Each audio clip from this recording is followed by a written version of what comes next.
Hello दोस्तों, good morning. अभी अभी हमारा इंडिया का बजट सेशन खत्म हुआ है।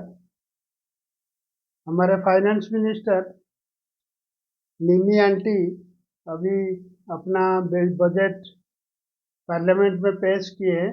चलिए इसके बारे में थोड़ा बात कर लेते हैं। पिछले बार तो हम लोग देखे थे, पिछले 2-3 बार से हम लोग देखे थे मंदिर मस्जिद कर लेना और बुलेट ट्रेन चला लेना, ये 370 हटा देना, ये सब करके वो लोग को कुछ फायदा मिला था।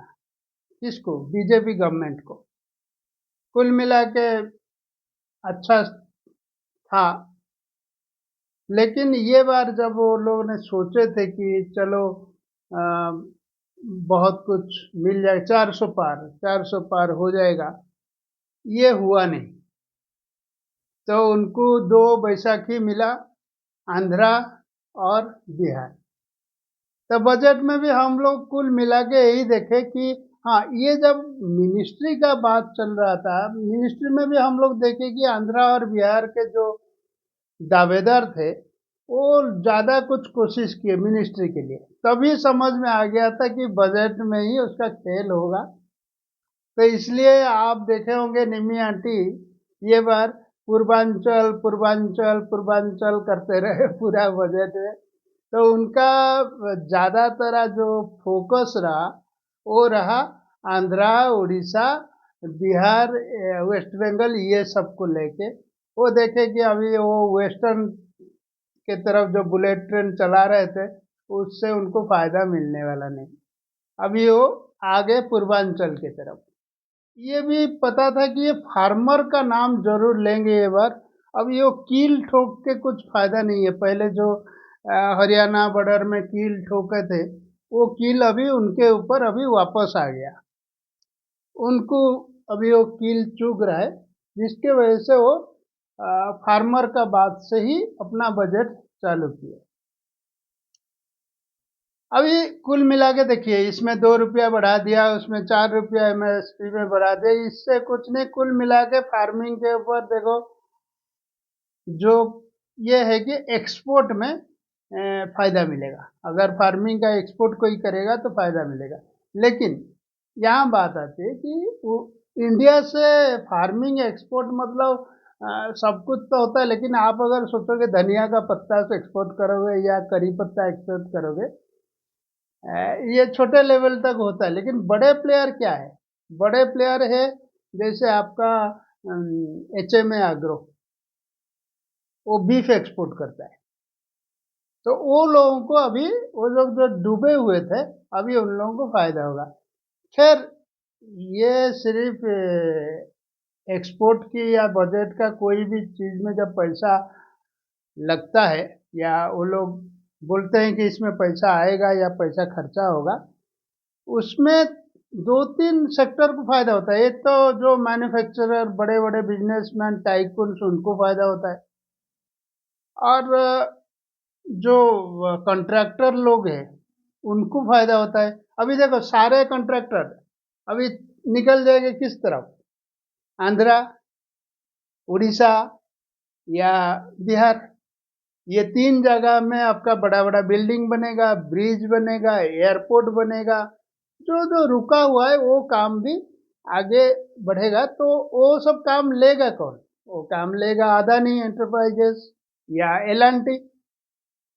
अभी गवर्नमेंट का बीएचईएल है, लेकिन बीएचईएल तो सोचो जैसे हमारा टेलीकॉम सेक्टर में जैसे बीएसएनएल का जो हाल है, वही हाल है बीएचईएल का। तो कुल मिला के बजट का जो एनालिसिस होता है, फायदा उन्हीं लोगों को होता है। हमारा तो सरकार देखो, एक तो टाटा है या रिलायंस, अदानी, यही लोग हमारे सरकार है। सुबह उठते हैं, दांतों या ब्रश करने लगते हैं तो पहले कोलगेट पेस्ट चाहिए। तो यही हम चूज करते हैं, कोलगेट लेंगे या वो बाबा का दंत मंजन लेंगे। तो यही लोग हमारे सरकार है, इनमें से हम लोग चूज करते हैं। तो उसमें कोई ज़्यादा फर्क नहीं है। लेकिन पिछले कुछ सालों से, जैसे कोरोना के बाद से, आपको पता होगा कि ज़्यादातर छोटे छोटे जो धंधा है वो सब बंद हो गया। मैं बेंगलोर में एक दो दो तीन साल से रहता हूँ, देखता हूँ यहाँ का हालत क्या है। बेंगलोर जैसे सिटी में आप चले जाओ मार्केट में, आपको क्या मिलेगा? मिलेगा दो चार सैलून ब्यूटी पार्लर यही चल रहा है, उडुपी चल रहा है, खाने का धंधा वही चल रहा है, चाय का दुकान चल रहा है। और ज्यादातर बाकी किराने के दुकान ले लो, कपड़े का दुकान ले लो, जूते का दुकान ले लो, कोई भी ले लो, वो सब खाली बैठे हैं, उनके पास धंधा नहीं है। यही ट्रेंड चले आ रहा है। हाँ, वो अगर बहुत हिस्ट्री में जाएंगे 1995 से हमको जाना पड़ेगा, जब मनमोहन सिंह आए थे फाइनेंस मिनिस्टर। लेकिन खैर उतना पीछे हम नहीं जाएंगे। कुल मिला के अभी का जो हालत है कि पूरा छोटे बिजनेस जो है वो चौपट हो चुका है। तो जो लोग धंधा करना चाहते हैं या जो लोग का धंधा चल नहीं रहा है, वो कर क्या रहे हैं? वो कर रहे हैं पूंजी निवेश। किसमें कर रहे हैं? स्टॉक में कर रहे हैं। थोड़ा पैसा टाटा स्टील में लगा लिया, थोड़ा कहीं इधर उधर अदानी रिलायंस में लगा, या छोटे छोटे चीज में लगा लिया, सीमेंट के ऊपर लगा लिया, डिफेंस के ऊपर लगा लिया। पिछले अभी देखो एक डेढ़ साल से क्या हो रहा था, डिफेंस और सोलर, जो ये दोनों चीज बहुत बढ़ रहा था, तो कुछ लोग पैसा उसमें लगा रहे थे। तो पैसा लगाने का मतलब क्या है? वो अपना घर का जो मेजर अमाउंट है इसमें लगा के, कोई शहर में 2-3 महीना में, कोई शहर में 3-4 महीना, 5 महीना में उसको निकाल लेते थे। उसी से फिर वो उनको फायदा होता था, उनका घर चलता था। कैसे भी करके घर तो चलाना ही है ना। तो यही एक था कि स्टॉक में पैसा लगाओ। एक तो वो इंडियन स्टॉक हो गया, एक है क्रिप्टो। क्रिप्टो में भी लोग पैसा लगाते थे, जबकि उसमें काफी अप्स एंड डाउन्स आया। गवर्नमेंट बीच में बोल दिया कि 30% हम टैक्स लेंगे। फिर भी लोग सोचे कि चलो 30% वाले लो, लेकिन हमको 10% तो मिलता है, चलो हम लगाते। अब ये दोनों में प्रॉब्लम आ गया।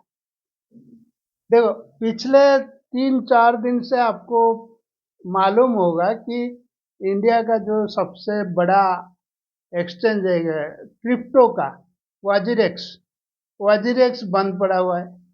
वहां पे 230 मिलियन डॉलर का चोरी हो गया, साइबर अटैक हुआ है उसके ऊपर, जिसके वजह से वो उसको पूरा बंद कर दिया। टेम्पररी वो बोलता है कि टेम्पररी बंद किया। जैसे सहारा इंडिया, सहारा इंडिया जब बंद किया, वो थोड़ी ना बोला कि तुरंत बंद कर देगा, वो बोला कि हम टेम्पररी बंद करते हैं। इसी तरह अभी ये बोल रहा है कि मैं टेम्पररी बंद कर दिया, क्योंकि मेरा 230 मिलियन डॉलर, जबकि लगभग ये 2000 करोड़ का आसपास है, वो साइबर अटैक हुआ, वो चोरी हो गया। उसके ऊपर इन्वेस्टिगेशन चल रहा है, कुछ कुछ क्या करना है पता नहीं। यहाँ इन्वेस्टिगेशन और उसका रिजल्ट क्या आता है वो भगवान जाने। लेकिन कुल मिला के वो गया। जिन लोगों ने इसमें क्रिप्टो में बीटीसी हुआ या कोई भी क्रिप्टो में जो पैसा लगाए थे, वो अभी भगवान भरोसे या अल्लाह भरोसे चल रहे हैं। वहां पे अभी पैसा आने वाला नहीं है। अभी बचा था क्या कि हमारा इंडियन जो एक्सचेंज प्लेटफॉर्म आपका जीरोधा ले लो या इस तरह का जो प्लेटफॉर्म है, उसमें लोग ज्यादातर पैसा लगाते थे। अभी गवर्नमेंट क्या किया, निर्मला आंटी ने, जो लोग सोच रहे थे कि भाई इतना अभी ऊंचा चला गया, 80,000 क्रॉस कर गया सेंसेक्स, तो जरूर इसमें हम लोग को फायदा होगा आगे। अभी ये चीज आंटी ने भी सुन लिया। उन्होंने तुरंत क्या किए, उनके हाथ में एक चाबी है, शॉर्ट टर्म कैपिटल गेन और लॉन्ग टर्म कैपिटल गेन। अगर आप स्टॉक एक्सचेंज में या जमीन खरीदा या कुछ भी किया, उसको अगर आप 3 साल तक या 3 साल से ऊपर तक आप रखते हो, तो इसको लॉन्ग टर्म कैपिटल गेन के नाम से बोला जाता है। और उसी तरह अगर आप 2-4 महीना में बेच देते हो उसको शॉर्ट टर्म कैपिटल गेन बोलते हैं।